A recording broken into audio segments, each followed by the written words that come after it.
Evil rarely announces itself with horns and fire. It whispers, it charms, it smiles while it destroys. The Stoics understood this. Marcus Aurelius wrote, "The soul becomes dyed with the color of its thoughts, and there are some souls so poisoned, so stained, that being near them will slowly ruin you too." Today, let's talk about 5 signs you're dealing with an evil person, not in myths or movies, but in life. 1. They twist good into evil. Seneca once warned that some people are so corrupt they can take even virtue and turn it into vice. Think about this. You show kindness, they call it weakness. You show honesty, they use it against you. You trust them, they betray you, and somehow make you feel guilty for it. This is not misunderstanding, this is design. Evil people feed on inversion, turning light into darkness until you no longer trust your own judgment. 2. They delight in chaos. Epictetus told his students, "When you see someone often callously laughing at others, know that this is a sickness of the soul." Evil people don't just stumble into cruelty, they enjoy it. They provoke fights just to watch the fallout. They whisper poison into friendships, stirring envy, then step back to watch the fire. They are happiest not in peace but in chaos, because chaos makes you as unstable as they are. 3. They mask vice as virtue. Machiavelli wrote that men are often deceived by appearances and evil thrives under disguise. The Stoics agreed. Marcus Aurelius reminded himself daily, "You will meet men who pretend to act for the common good, but seek only their own gain." Beware the colleague who pretends to mentor, but secretly undermines you. Beware the partner who calls control protection.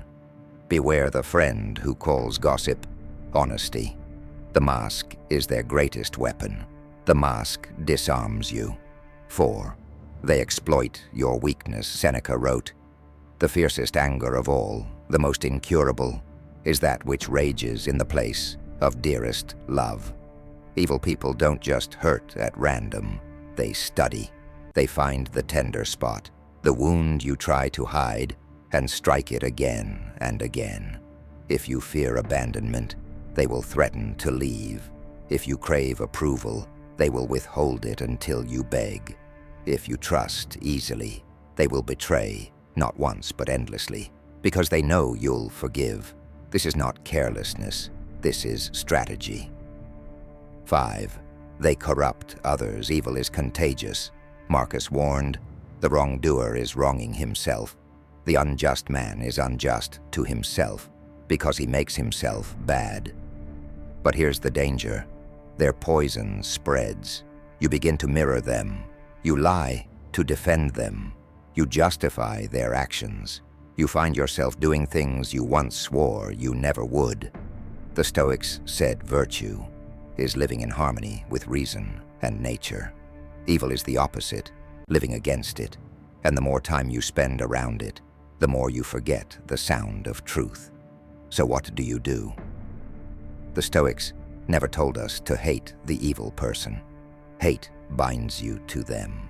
They told us to see clearly and to act. Marcus Aurelius wrote, "The best revenge is not to be like your enemy." So, don't argue with their lies. Live in truth.